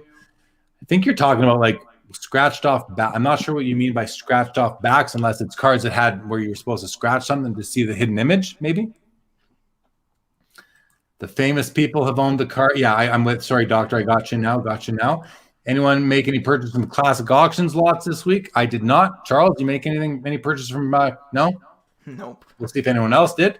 Good evening behind the tanks, by the way. Wayne Gretzky owned he owned one of the T206 Wagners. That's true. He owned the PSA 8, that was the trimmed PSA 8. Exactly, which even though it's trimmed is still a very important card considering who's owned it. And that it's the first card ever graded by PSA, those sorts of things. Pretty cool. And Glenn says, same with the tennis legend cards are special to me as they used to play tennis and they are hard to find as well. Yeah, that's really cool. And Dog, I think he only profited $200K off it. Who off of what? Jason. You're talking about Wayne Gretzky off the Honus Wagner. Yeah. They sold it at auction and it was bought by Walmart, I believe. Yeah. And Walmart gave it away as a prize and some postal woman from Florida won it. And then she sold it for 600 or I guess Gretzky sold it for, no. I don't know what Gretzky and McNall sold it for, but I think the woman who won the card sold it for 640 or 650, something like that. Bert Corbo, I'll leave the chat. Speaking of sheets, I bought a 1966 Topps USA Test uncut sheet from Classic Auctions. Yeah, I saw that auction. That's pretty cool. But what are you going to do with it, Tanks? Are you going to frame it up? I hope you're going to frame it up and display it. But can you is that going to risk damaging the sheet itself? I wonder. Hockey guy, what was your best rock cards hit, Jeremy? Maybe the Bob Marley. I don't know. I've still got half a box here. There's how many packs in this thing? I don't even know how many packs are in here, but it's like at least 36, I would have to say. It doesn't even say on here how many packs there are, but I've got this many cards so far, guys. I'm just stacking them in front of me here, and still got a bunch of packs in here. Still got at least 7 here and another, I got 14 packs left, 28, it's probably 30 packs in here. So I don't know what a good hit is. A good hit is a band. I like the U2 cards. I like the the Bob Marley was cool. Walmart toured it around to the stores. Yeah, as part of their contest, right? Yeah, I remember reading about that. That's pretty cool. Crosby, Stills, and Nash before they brought on Young. Kind of neat. Be cool if Neil Young was on there too. Mr. Big, Giant, Dino. I don't know, something. Tina Turner. She's a legend, right? That's a neat card. Third base, Hoodoo Gurus. Another Cher looking good. Pretty Boy Floyd and Sanctuary. Yeah. I don't really know what's a good card. I'm guessing there's nothing rare in here. I'm guessing there's no short prints or anything like that. Kids would probably love them at shows or Halloween. That's cool. Yeah. Frame it for the office. I expected it to sell for at least double, but I guess there isn't much of a market for uncut sheets. Maybe there can't be many of them around. Yeah. I think the market for them behind the tanks, for the most part, is for someone to get them, cut them, slab them, and sell them. I think that's where the market is, because uncut sheets are like, it's like Charles, I think Charles said, it's like a poster, which, it's meant to be hung on your wall in your office. Otherwise, it's meant to be cut and slabbed, maybe, but I wouldn't do that. If I had it, I wouldn't do that. I'd keep it in its uncut form and have it more as a hobby, like memento type of thing. And but yeah, congratulations on it. Pretty cool. But not a card to me. More of a hobby relic sort of thing, Yeah, hobby history. Yeah, I do remember Mr. Big. My other question is, what are people's opinions on getting an auto on a graded card slab after it's been graded? So I went through a period of time where I was going to do that, and I did it. I think I did it with a Marcel Dion rookie or something like that. And I decided I didn't like it. I decided I just don't want my cards autographed or my slabs autographed. If I want an autograph of an athlete, I will buy for the most part, a pack pulled autograph on a modern card, or a buyback from in Upper Deck, so Peachy type of thing. But even that, I only buy those for Dale Howardchuk because I collect him. But otherwise, not interested in that, Chris. I would rather just, again, have that card and then have their autograph separate. That's me, though. Did you guys watch Logan Paul's Pokemon break, $40,000 a pack? I watched the first 50 minutes of it, Costa, until I came on to Sports Cards Live. I saw he pulled in the third pack. He pulled 2 Charizards within the first 10 packs. Pretty crazy. Ken Golden was right there with him. He was passing the cards to Ken, and Ken would look at the card and be like, well, it's perfect. It's perfect. It was pretty funny. Hat Trick Heroes. There's a few hidden images. Yes, examples of 6162s. Has if a woman and all underneath the scratch off back then. Really neat. Doctor, I'm up in the air for getting a Derek Jeter rookie card signed live, graded, because it has a giant seam from a fold across the middle. Well, in that case, I probably would encapsulate it if it's autographed, and I just get a PSA DNA'd and don't worry about the card grade. That card with his autograph is still going to be valuable, even if it's got a crease right through it. So I would do that. Kickdown says, I'm glad that trend has gone down with the emergence of on-card autos. Me too. And behind the tanks, auto slab seems to be in fashion in the Pokemon world. Seems to be a lot of demand for a lot of high-end first editions with the Steve Aoki autograph on the slab. I don't know. That makes no sense to me. I mean, that's a fad. That's a fad I can't see that lasting. I can understand the artist's signature, but not some random DJ. Not that he's a random DJ, but he's a random DJ. Yeah. Like, would it make sense for you guys to send, you watch me, many of you guys watch me on Saturday nights. Do you want to send me your card slab to autograph? That's the same thing. If you do, I'm not going to do it. I won't do it. It's ridiculous. But hey, if people are paying money for it, I can have my opinion and think it's ridiculous, but I'm not going to judge you for it. If that's what makes you happy, all the power to you. But personally, for me, I think it's ridiculous. Here we go. Magic the Gathering has artist signatures on the card itself, which is really common. That makes sense. I got that. That makes sense to me for sure. Makes no sense. Aoki has nothing to do with Pokemon cards. Yeah, exactly. It's like getting me. It just makes no sense. Charles, do you want to sign my share card? What? Kickdown, still not a fan. Don't alter my cards. Sign my jersey instead. Yeah, there. I'm with you on that. Release your first mixtape and then sign my Pokemon cards. Glenn says, I'm nervous about sending my McDavid Cup RPA as it could end up a bad grade. It sure could. Yeah. But I mean, the card is the card. If you have a cup, McDavid, if you have a cup RPA, Glenn, I'd still recommend you get a slab, even if it comes back as sticks. Yeah. I don't like a speck of dust on my slabs, let alone a string of permanent ink. Yeah, me too. That'd be like having Wayne Gretzky autographing a boxing glove. Well, even worse though, because Wayne Gretzky and boxing are both, it's all athletics, it's all sport. It's more like having Wayne Gretzky autograph your guitar. Like that makes sense, you know? Unlucky says, I maybe could see it if they developed a slab that had a specified auto place on it. That way you could always have the auto, but not mess up the card. That's an interesting concept. Slabs that have a place for an autograph. But I wouldn't want that on all my slabs because maybe 0% of my slabs would ever utilize that space. I guaranteed zero would ever. I would never do that. I would never tie the autograph to the slab. I'd rather it either be on the card if it's like an extra card, or just I want a pack pulled card where it's meant to be autographed. Yeah, and wouldn't the autograph block the vision of like the card if it was like a designated place for it? Yeah, where are they put it? Because otherwise you got to put it on the back, or you got to make the slabs bigger, right? Yeah. Hey, but we're brainstorming here, right? It's something. It's something. Rip and Flip says, thoughts on HGA grading? Slabs look very modern and surprisingly resale value is very comparable to PSA. No thoughts from me really yet, Rip and Flip. I mean, I'm one of in the minority. I don't like the slab. It's too busy for me. The label with the different colors. I want consistency. I don't want the label to match the card. That's a cool gimmick. Well, that's just a gimmick, right? But if that's what, again, a lot of people like that, and I got no problem with you liking it. I don't like it. I'm not a fan. I also will stick with the industry leaders personally, which to me is PSA. Why not just peel a stick off a card and put it on your slab so you can remove it if you want?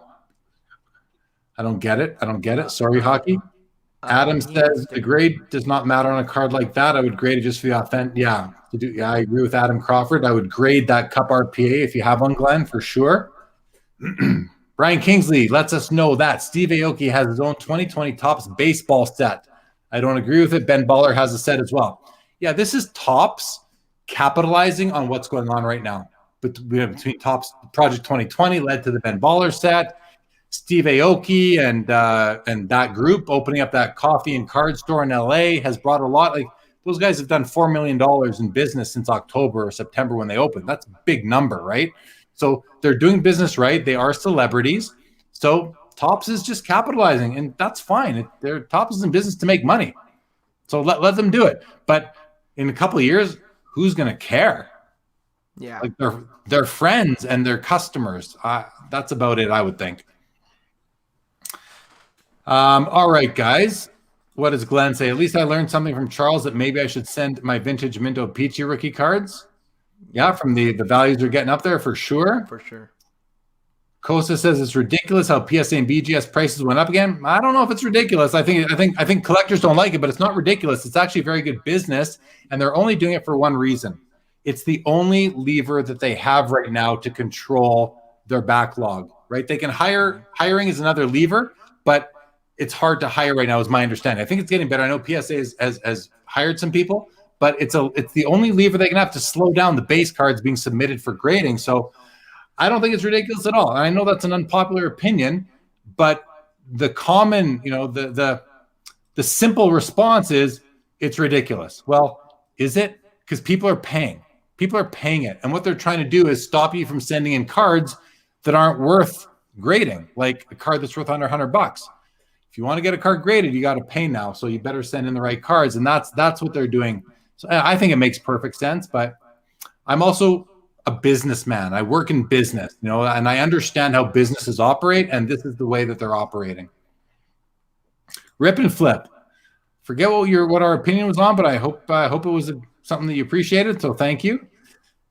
Anonymous Facebook user says Gretzky and McNall are famous for owning the T206. Would be cool to capture the autographs of the card owners somewhere near or on top of the slab. I wouldn't touch the slab myself, but it'd be cool to at least maybe have it. Maybe you've got a nice holder for the slab and you open it up and you can put a couple of autographs here and there. I could see that. Waiting on for the Logan Paul Pokemon set. Yeah, I'm sure it's coming. I'm sure it's coming. Oh, but here, Chris says, doubt the company. Why would you doubt they'd want to be associated with him? He's bringing them huge attention. Although it's the Nintendo company, right? They're from Japan. Maybe they have different cultural ways of doing business, and maybe Logan Paul wouldn't represent their brand or their company the way they'd want. So maybe I could see that, Chris. I could see that.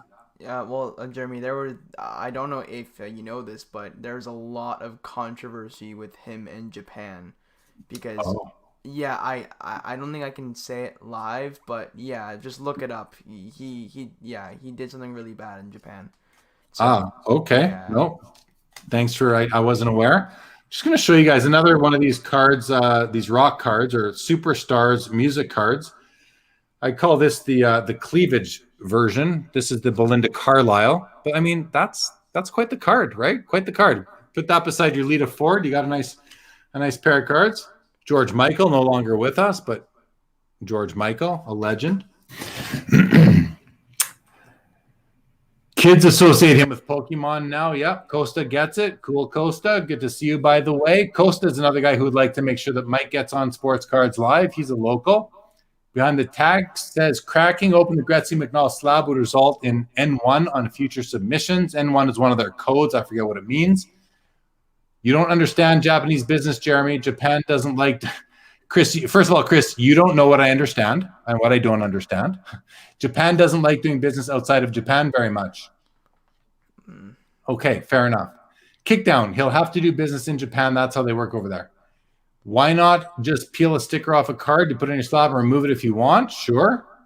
Logan Paul is a drop in the bucket of the Pokemon fandom. I don't know if he's a drop in the bucket.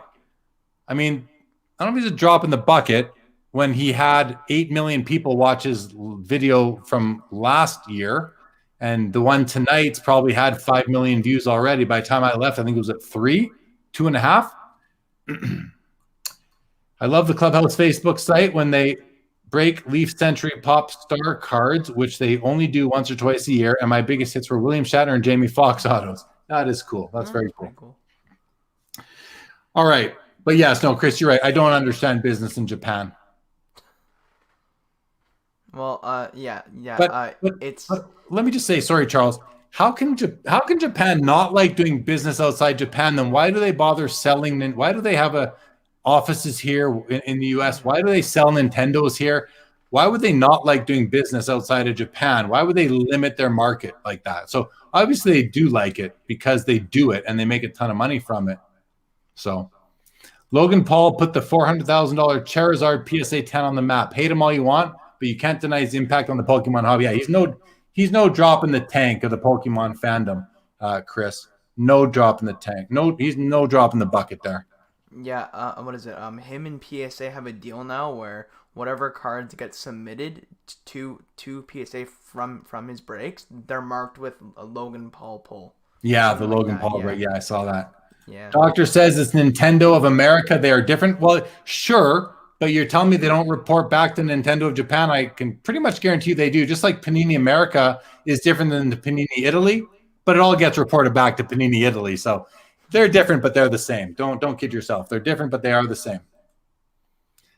Okay, guys, we're at the hour 45 mark. Charles, I mean, it's been a pleasure having you. Thank you for your report earlier. That was awesome. And yeah, we'll get you back in, maybe in the next quarter or so, something like that, and get some updates. Yeah. And maybe we'll look at some other cards as well. So that was definitely pretty cool. Anything else you wanted to discuss or talk about before we call it a night? No, not really. Just I always appreciate being on, and I appreciate the viewers for watching right now. Don't forget to like and subscribe, of course. We don't know what it does, but apparently it helps the algorithm somehow.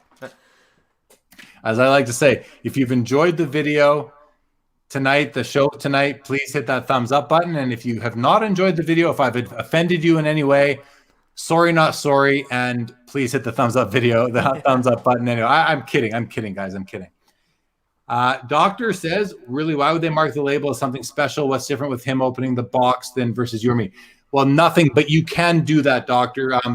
BGS offers it as well. You can put whatever you want on their label. They will put it on there for you if you pay them for it. I can put the Jeremy Lee collection on every card I send to PSA if I want. It's just something. It's just a little bit of added customization that is available. So it just is what it is. And then at the same token, it's like, why not? But there's nothing special except that they're doing it because it's event related, which is what it is, and it's provenance related. Logan Paul is probably the only human besides the Greater that's going to touch that card. So there's value in that for some people. I have to, I won't say I have to think. I know there just is. There just is. Oh, sorry. Didn't mean that one yet. That was ahead of me. That popped up. Need to get Charles to step up that backdrop game after seeing Victor's tonight. Yeah, well, don't even talk about mine. Rip and flip. Colin says Honus Wagner Authentic is at $2.5 million. Wow. Behind the tanks. I think custom labels are part of the experience for collectors or non-collectors being part of the break. Yeah, for sure. Doctor, thought you said they offered it to him, whatever doesn't bother me. Yeah. I don't know if they offered it to him or what happened, but it was probably just done as part of the promotion. And yeah, like we said, you can do that too. You can do that with PSA or BGS if you want. Yeah. Don't worry about the Japan comment, Chris, but at the end of the day, you're right. I've never done business in Japan. I've done business in Hong Kong, Singapore, Kuala Lumpur, in Indonesia. Where's Kuala Lumpur in Indonesia, I think, but I've never done business in Japan. Thank you, Chris, very much for joining. You had great comments and questions tonight. Guys, we're going to wrap it up. It's past my bedtime. Yeah. Charles is much younger than me and 2 hours east of me, but I won't say it's past your bedtime. You're a bit of a night owl, so that's all right. But guys, if there's any final comments, hit us up with them right now. Otherwise, we're gonna end this episode of After Hours. I thank everybody for joining us. I forgot to have the After Hours banner up after your presentation, so I'll throw it back up there for the last few seconds of the show. Malaysia. I knew it was Malaysia. Sorry. Thank you, Behind the Tanks. One more Rockstars pack for the road. All right, why not? One more Rockstars pack for the road. Thanks, Costa. Appreciate it. Good to see you, man. Well, good to see your name, I should say. All right. Ooh, we hit what I think is the best card in the product so far. First pack, first card up. John Lennon. Ooh. And that's a good card. Like, he's holding up the peace sign, right? That's a nice picture. Almost a full body shot on it with a nice architectural building in the background. That's pretty cool. It's not gonna be a gem mint card. It's got a bit of some sort of ding at the top, but very cool card. Jimmy Pate. Was it Stevie Ray Vaughan you were asking for, Charles? Yeah, Stevie Ray Vaughan. Haven't seen one yet. Maybe it's in Joe Satriani. Had a Yngwie Malmsteen got pulled out earlier. Oh, here's another good one. Carlos Santana. Ooh. Very cool. During the 90s. Rat. I remember Rat. Nice. Yeah. Tina Turner showing some emotion. Another risque sort of card. The Bullet Boys. I don't know that I've ever heard of them. These guys, I know the Goo Goo Dolls. They're pretty good. More 90s than 80s. It's a decent card. The Party. I don't know the Party. I know the Tea Party, but I don't know the Party. Is this some kind of boy band? San Diego born. Well, I don't know much about them, but there's some stuff on the back. I'll have to read it later. And then, don't know these guys. I'm sure Chris knows them. Dangerous Toys. Don't know who they were. But each of these packs also came with this 10-cent off. 10 cents, guys. 10 cents off your next purchase of Superstars Music t-shirts. As seen in the Pro Set Gazette, the more discount cards you collect, the more money you save. See reverse for details. And then they also had this instant win game. Oh, you can open it up. Scratch the star. Maybe there's some value to these scratch and win cards. There's one in every pack, so I highly doubt it. Jeremy, what I think for like the unknown bands, maybe they paid Pro Set to have them put their cards in the pack. It's great marketing. Could be, for sure. Thank you very much, Costa. Mike Zier, thank you for joining us tonight. Hat-trick Heroes, I got the joke. Give peace a chance. Thank you, Behind the Tanks. Classic. Doctor, what does this say on the blimp? It said Legends on the blimp. It said Legend or Legends. It said on the Legends. It says Legends, just like the Jimi Hendrix has it also. So does the Led Zeppelin. I guess it's like a subset. Led Zeppelin says Legends. Some of them said Legends. No, they didn't all have it. Satriani when he had hair. Malmsteen. Yeah, I got Malmsteen earlier on. What year is the Rockstar product, Costa? Let's see if I can find it. I think it's 90. It's 1991. It's 1991. This is early Pro Set. Rat and Roll. SRV is in Rock Cards. Not sure about this set.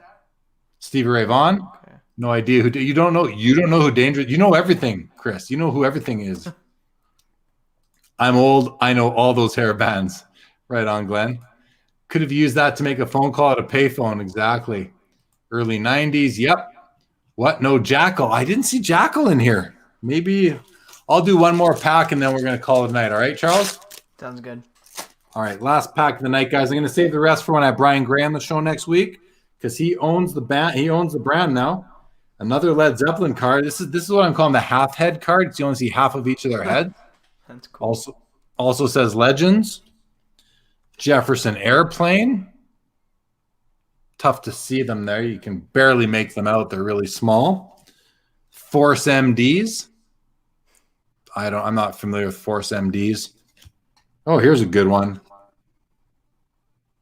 Kiss in Makeup. Very cool. That's pretty The cool. Gypsy Kings. They've been around a long time. Blue Tears. Never heard of Blue Tears. I've heard of Tears for Fears, but never Blue Tears. Oh, there's another U2. These ones are getting top loader treatment from me for sure. The Smithereens. I'm definitely familiar with the Smithereens. King's X. I don't know King's X. And I don't know Troop, but I know Trooper, but I don't know Troop. So there we have it. There we have it. All right, we're going to read the final comments, Charles, and we're going to sign off, everybody. It's been a great night. Thank you, everybody, for joining. Had fun. Let's see what we got. Behind the Tank says, today I learned that the Pro Set Gazette was a thing. I had no idea. I could only imagine how many articles pumped up the value of their brand. Glenn says, was that the only rock set, or are there other years? I'm not sure, but there's a Yo MTV Raps. It's like a sister product. I may know a lot of rock bands, but these are ones I've never heard of. Calling a Twisted Sister refractor. I didn't get Twisted Sister, but I loved Twisted Sister back in the day. Oh, boy. They were one of my favorites when I was in like grade 7. They were all the rage back then. Only the 1 year. Next week, Yo MTV Raps cards. If I can get another box made, I kind of want to keep one of these boxes of each seal just because they're cool.